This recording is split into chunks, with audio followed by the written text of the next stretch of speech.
to Blessed. The video that I'm sharing with you today, I wanted to do this month because August is Gastroparesis Awareness Month. And you may not be familiar with what gastroparesis is, and I've actually made, I think, a couple of videos talking about it.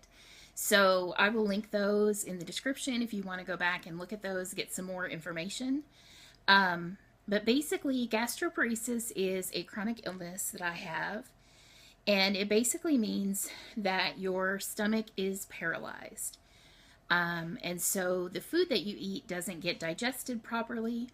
It makes you incredibly sick, lots of nausea, lots of vomiting, fatigue, you know, all those things that go along with a chronic illness of any kind. And it does make it very difficult sometimes to get things accomplished. So I thought I would make a video today and just share a few ideas, a few things that I try to do so that I can try to get some housework done while having a chronic illness. And I think that these could also work for people that have any chronic illness or even any kind of disability as well. In addition to the gastroparesis, I am actually legally blind, which does make some things challenging. You know, when I'm trying to clean something, sometimes I can't always see, like I can't always tell when something is dirty. And sometimes I'll think that I've cleaned something properly and I've actually missed something because I can't see it very well.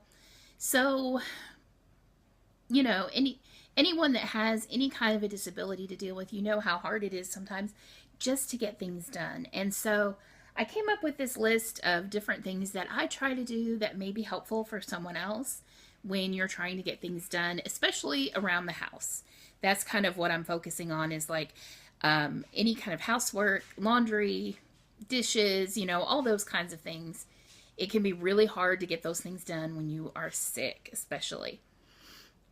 So, I have, you know, if you go on like Pinterest or anything like that, you will find lots of articles about how to clean, how to do things the best way. Ooh, knocking into things here, and things like that. And those, sometimes I find helpful information there, but it doesn't always apply to my specific situation. For example, I like to follow the Fly Lady. If you search for the term Fly Lady on Pinterest, on YouTube, on Facebook, you will find her. She has a website, she has Facebook, she does all these things, she does YouTube videos, and you will find a lot of information about her. And she has some really great ideas, some really great tips. But like I said, it doesn't always apply to someone who has a chronic illness. Just for an example, a big part of her plan is that you establish a morning routine and an evening routine where you do certain things each day that kind of help you keep up with housework. And I have just found that those routines don't work for me just because I'm not able to complete them every day. Now, I could go ahead and still establish those routines and just do them on the days that I can do them. But so far, I just haven't really found that type of a plan to be very helpful. One thing that I have found helpful that she suggests is like setting a timer when you're trying to do a specific task. So for example, if you're maybe doing dishes, she would say set a timer for 15 minutes, work for 15 minutes, and then take a break. And I have found that really helpful because the timer sort of motivates you and makes you, you know, kind of makes it kind of like a game. You want to try to beat the clock. So, you know, there's things you can, if you want to look into some of her information, there's things that are definitely helpful, some things that just don't apply in this particular situation. So I'm going to kind of go over some of the ideas that I came up with. I've got them kind of separated into 4 different sections. And I've got it on my laptop here, so you'll probably see me looking off to the side. I hope that doesn't bother anyone. First of all, my first tip is I say just make things easier for yourself. So before you even think about doing the housework to start with, just try to think of ways to make it easier for yourself later, to make less work for yourself. For example, disposable dishes. Obviously that's going to make things easier because you won't have to wash dishes, at least as much. And I do this quite often because we have a dishwasher, but it doesn't work very well. So I really don't use the dishwasher because it just doesn't clean the dishes. And then I end up having to go back and wash them again. So when I can, I will get, disposable plates, bowls, cups, silverware, anything I can to cut down on washing dishes. And I know a lot of people would probably be critical of that. But, sometimes you have to do what you have to do for yourself. Also, when I do cook, like if I'm cooking something in the oven, I will try to line the pan with foil so that when it's done cooking, I can just throw that foil away and not have to scrub, baked on food off of a dish. It makes it so much easier. The second thing that goes along with making things easier for yourself is to organize. I actually love organizing. I struggle with keeping things organized, but getting things organized in the first place, that's like fun to me. I really enjoy that. So if things are organized, it's easier to keep things clean if everything has a place to go. The saying that our grandmothers would have said, a place for everything and everything in its place. And it's really true because if this item has a specific place to go, it's easier for me to put it there than if I have to stop and think about what am I going to do with this. And also to keep things where you use them the most. So for example, like cleaning supplies. If you have, like our house has 2 bathrooms, I try to keep cleaning supplies in each bathroom. Instead of just keeping them in one bathroom and having to take them to the other one, or even keeping them in the kitchen and having to take them to the separate bathrooms, it makes it much easier for me when the time comes to clean the bathroom. If I keep those cleaning supplies right there, I just make one trip and everything is where I need it. And that goes for, almost anything in the house. Like, I have some medicines and like my supplies for my insulin pump that I use during the day, but I was keeping those in the bedroom. And so every time I had to refill my insulin pump, I was going to the bedroom to get the supplies. Then I have to go to the kitchen to get the insulin because it's kept in the refrigerator. And so I finally figured out, if I just keep those supplies near the kitchen or in the kitchen, I had them in the kitchen. Now I actually have them in the laundry room, which is right next to the kitchen. But keeping those things sort of together in the area where I use them just makes it easier when the time comes to use them, and then to put everything away, it's all right there together. So the second piece of advice I have, I guess, is to multitask. And what I mean by that is not necessarily doing more than one thing at a time, but when you go to use the bathroom, you can clean something while you're in there. And that's actually something that I got from Fly Lady also. So when you have to go use the bathroom, maybe wipe down the sink. And then the next time you go in there, you could clean the toilet. And, if you do that each time you go in there, you'll get a lot done. And then you haven't had to go in the bathroom and spend an hour in there cleaning the whole room. You can do it just a little bit at a time. And then also, if I say I'm in the dining room and I need to go to the bedroom for something, a lot of times what I'll do is look around and see if there's anything that needs to go to the bedroom, and I'll take it there as I'm going there already. Or when I go to the bedroom, I can look around and see if there's anything that needs to come out that I could bring out with me. So just making the most of the time and not letting any of the time go to waste, I guess, is what I'm trying to say. Okay, I need to scroll down here. My third one is to pace yourself. Always, always pace yourself.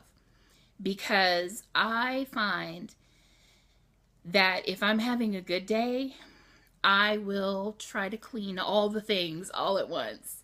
And it never works out because then I might end up spending 3 days in bed because I overdid it that day. So, the easiest way, I've got a couple of ideas for trying to pace yourself. First of all, is to prioritize what needs to be done. So, I can look around and see all the things I need to work on that day, but I'll kind of think which of these things is the most important. So, for example, for me, the three most important things that I try to get done are washing dishes, doing laundry, and keeping up with the trash, keeping the trash emptied so it doesn't smell and things like that. So for me, those three things are the things I try to focus on first. Then once I get those done, if I have energy, then I'll try to work on something else. But that I always feel like it's the most important to keep up with the things that are your first priority. Then, if you're having a good day, if you're getting a lot done, that's great, but make sure to take regular breaks. So, again, this is an idea that kind of comes from Fly Ladies plans, is like you could set your timer for 15 minutes and work on something and then go take a break for 15 minutes. Or, at least make sure that you're taking like a 10 or 15 minute break every hour that you work. If you work for an hour, make sure you sit down and rest. And then also try to alternate between something that's maybe a little more strenuous and then do something that's a little more sedentary. So like if you're mopping the kitchen floor, when you get done with that, don't automatically go and try to mop the living room floor.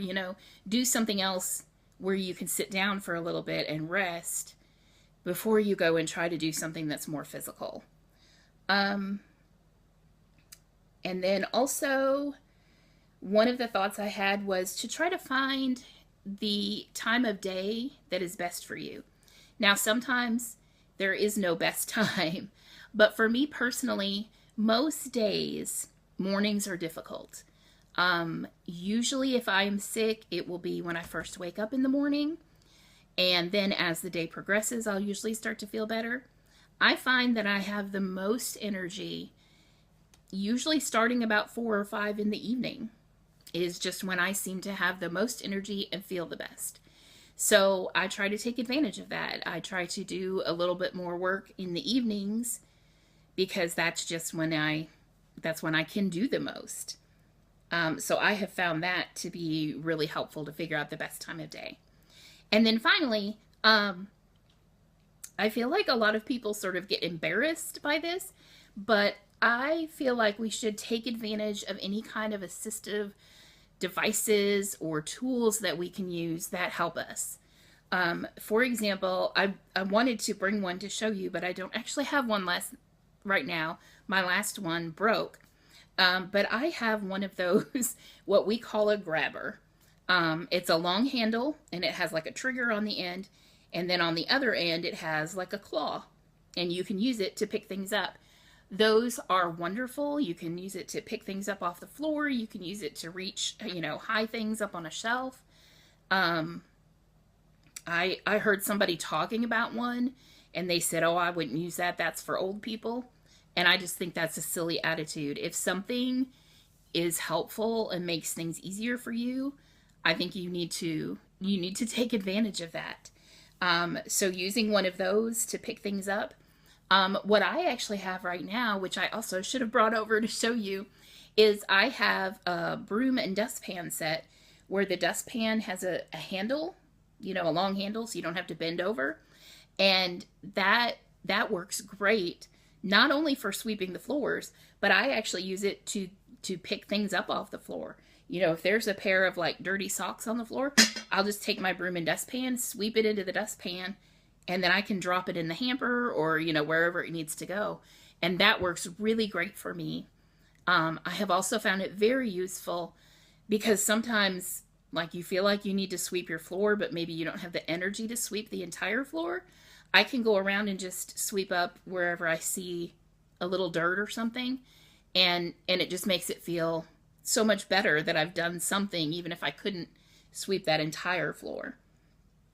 Um, and then another thing that I do, which people probably laugh at me, but in our dining room, my husband has a computer desk, and he has a desk chair that has wheels on it. And there are lots of times that I will sit in that desk chair and I will roll around the house in it while I'm working on something. I have mopped the floors, swept the floors while sitting in that chair, and just wheeled all over the room. Sometimes I'll bring it in the kitchen if I need to, like, clean out the refrigerator. I'll pull that chair up to the refrigerator and sit there and do what I need to do. Um, so, you know, it might seem silly to some people, but it helps me get things done that I might not have the energy to do otherwise. You know, if I had to stand and do those things, I might not be able to get them done. And then the last thing that I do um, is when I am cleaning. And you know, sometimes when you're cleaning, you just find all this stuff everywhere. And you might find something that needs to go to the bedroom, something that needs to go to the bathroom, something that needs to go to another room. So what I do is I will use my empty laundry baskets. I will use empty boxes, bags, you know, just some plastic bags, whatever I have handy. I will use those and sort out those items. And I'll get, you know, one container for each room, and I'll do my cleaning, and then when I get done, I can take those containers to the individual rooms instead of having to run back and forth and make a lot of trips. So those are the tips that I have um, for helping you clean if you have a chronic illness or a disability. Like I said, these are just things that I came up with, things that I try to do to make things a little bit easier. And if you have any other ideas, I would love to see you share them in the comments. Someone might be able to get help from that. So I just want to thank you for watching this video. If you're new here, I would love to have you subscribe to my channel. I've got a lot more new videos coming out. Hopefully August and September are going to be big months for videos for my channel, so I'm really excited. And thanks for watching, guys, and I'll see you in the next video.